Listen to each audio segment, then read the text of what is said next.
الحمد لله نحمده ونستعينه ونستغفره ونؤمن به ونتوكل عليه ونعوذ بالله من شرور أنفسنا ومن سيئات أعمالنا من يهده الله فلا مضل له ومن يضلله فلا هادي له ونشهد أن لا إله إلا الله وحده لا شريك له ونشهد أن سيدنا وسندنا ومولانا محمدا عبده ورسوله أرسله بالحق بشيرا ونذيرا وداعيا إلى الله بإذنه وسراجا منيرا وصلى الله عليه وعلى آله وأصحابه وبارك وسلم تسليما كثيرا أما بعد فأعوذ بالله من الشيطان الرجيم بسم الله الرحمن الرحيم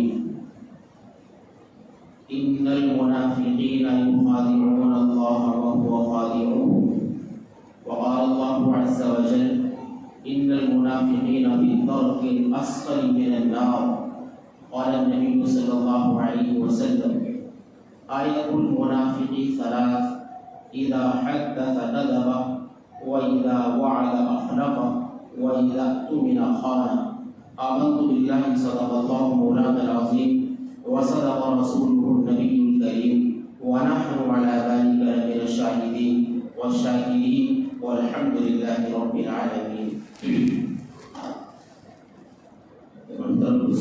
دوستو اللہ عز و جل کا بے انتہا کرم اور احسان کے شکر ہے اللہ تبارک و تعالی نے ہمیں اپنے دربار عالی کے اندر آنے کی توفیق عنایت فرمائی.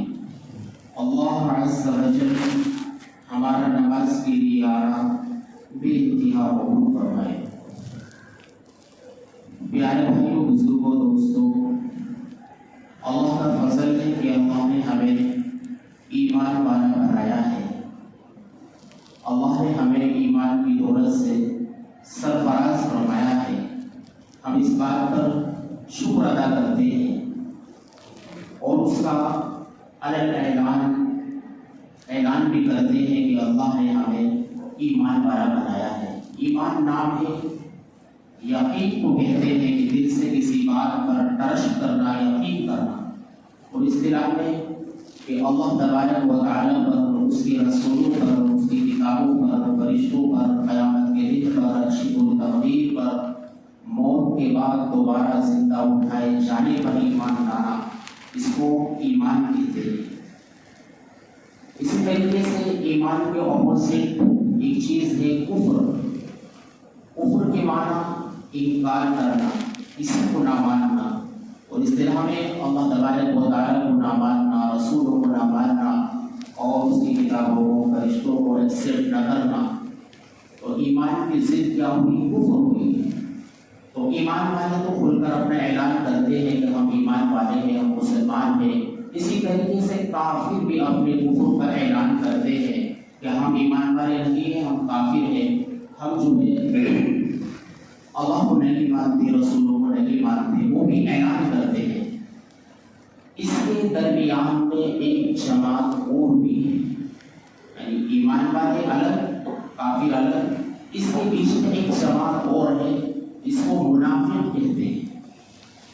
منافق اس کو کہتے ہیں، یہ لفظ نفق سے نکلا ہے. نفق کے معنی صورت کے آتے ہیں، ٹنل کے آتے ہیں. ظاہر ہے کہ صورت کے دو راستے ہوتے ہیں، ایک سے انٹر ہوتے ہیں، دوسرے سے ایکسٹ ہو جاتے ہیں. جو حضرات مکہ المکرمہ، مدینہ المنورہ تشریف لے گئے، اللہ سب کو توفیق عطا فرمائے. جو سورج کے وہاں پر پہاڑوں کو کاٹ کر بنائی گئی ہے، ہر سورج پر کوئی نہ کوئی نام لکھا ہوا ہے. نفق عمر بن خطاب، نفق عبدالعزیز، نفق شاہ فہد، بے شمار اس طرح کے نام ہر سورج پر لکھا ہوا ہے. تو نفق کے معنی سورج کے آتے ہیں. سورج کا مطلب کہ اس کے دو راستے ہوتے ہیں، ایک سے جاتے ہیں، دوسرے سے باہر نکل جاتے ہیں. اور بعض لوگوں نے کہا ہے منافق نافق سے نکلا ہے. نافق ایک جانور ہوتا ہے جس کو وہ بھی کہتے ہیں، اس کو دو والا کہتے ہیں. ان تمام تشریحات سے مراد یہ ہے کہ منافق کو منافق کیوں کہا گیا ہے؟ انسان کو منافق اس لیے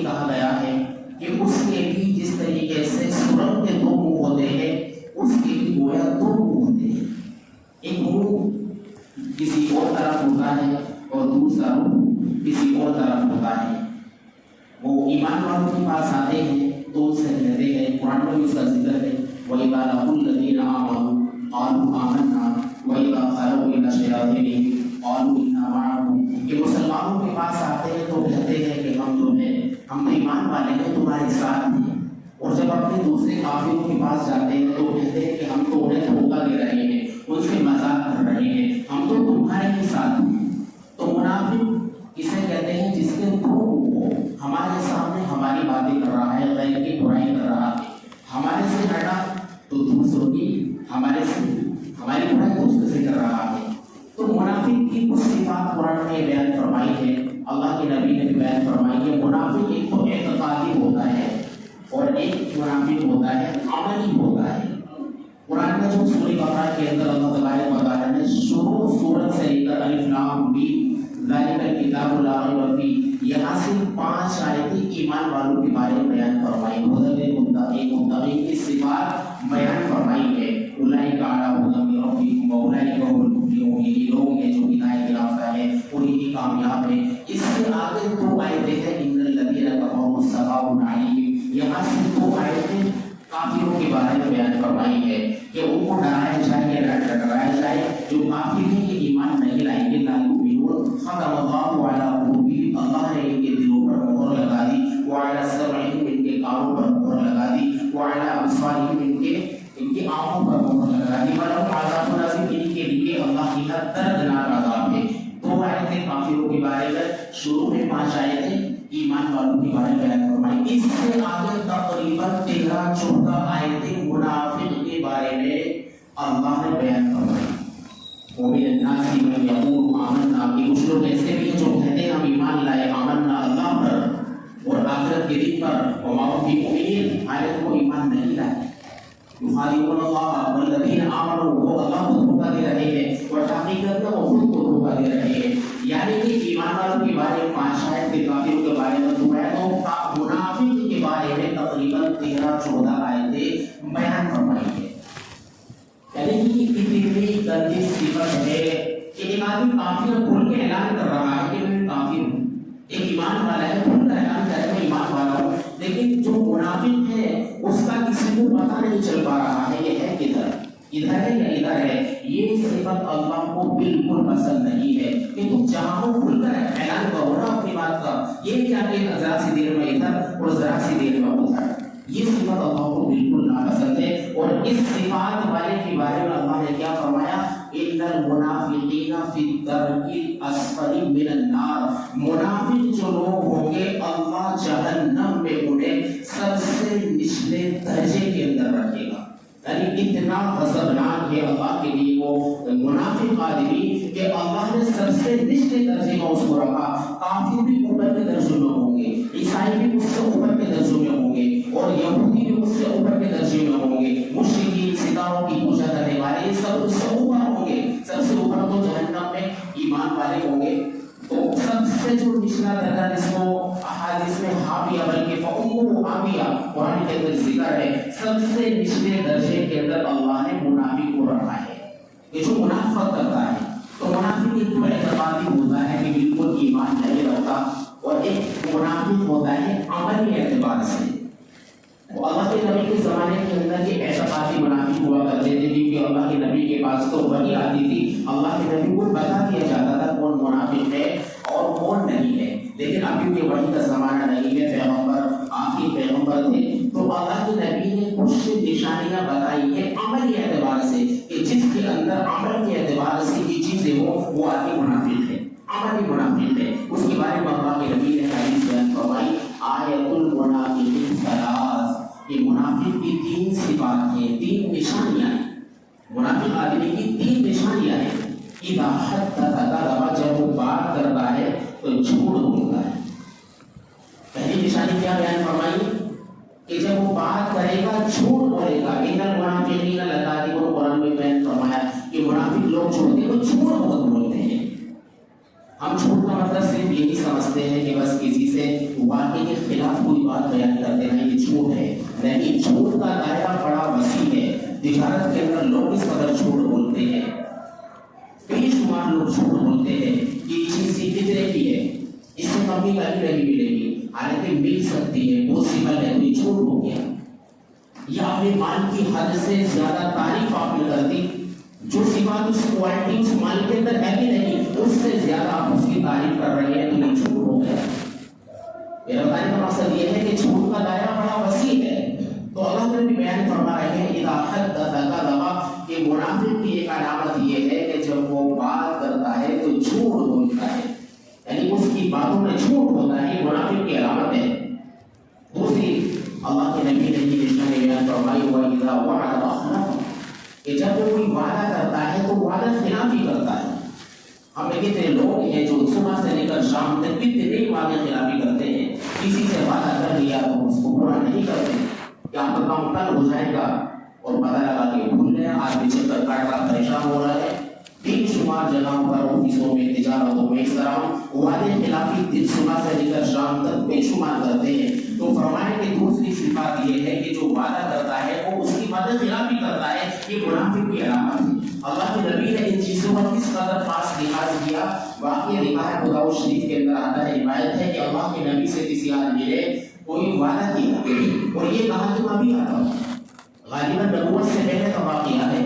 اللہ کے نبی وہیں ٹھہرے رہے، وہ آدمی گیا اور جا کر بھول گیا، 3 دن تک اللہ کے نبی اس کی مقام پر ٹھہرے رہے کہ مجھ سے ایک آدمی وعدہ کر کے گیا کہ میں ابھی آتا ہوں۔ 3 دن بعد اس آدمی کو یاد آیا تو وہ دوڑا ہوا آیا اور اس نے دیکھا اللہ کے نبی وہیں ٹھہرے ہوئے ہیں۔ تو کس قدر اللہ کے نبی نے پاس لحاظ کر کے دکھایا ان چیزوں کا کہ وعدہ بھی ایک طرح کا قرض ہوتا ہے، تو ہمیں وعدے کو مکمل طور پر پورا کرنا چاہیے، کسی سے کوئی وعدہ کر رہے ہیں اسے پورا کریں۔ تیسری نشانی بیان فرمائی اللہ کے نبی نے وَإِذَا أُؤْمِنَ خَانَ، کہ منافق آدمی کی تیسری صفات یہ ہے کہ وہ امانت میں خیانت کرتا ہے۔ کسی نے اس کے پاس کوئی امانت رکھی ہے اس کو مکمل طور پر ادا نہیں کرتا، کسی کا کوئی سامان امانت کے طور پر آپ کے پاس آیا ہے اسے پورے طور پر وہ ادا نہیں کرتا، یا اسی طریقے سے کسی کی کوئی بات امانت تھی، باتیں کی امانت ہوتی ہیں، اللہ کے نبی نے فرمایا المجالس بالامانہ، کہ مجلسوں کی باتیں امانت ہوا کرتی ہیں، کسی نے آپ سے کوئی بات بتائی کہ اس طرح سے ذکر مت کرنا، اور آپ نے کسی دوسرے سے یہ کہا کہ بس آپ کو بتا رہا ہوں کسی ذکر مت کرنا، جس کو بتایا اس نے بھی کسی کو بتایا کہ بس میں آپ کو بتا رہا ہوں، یہ بات راست نہیں، تو راست و فاش ہو گیا نا۔ تو ہم جو آدمی امانت میں خیانت کرتا ہے اور چیزوں میں خیانت کرتا ہے، مال میں خیانت کرتا ہے یا باتوں میں خیانت کرتا ہے، تو فرمائے یہ منافق کی علامت ہے۔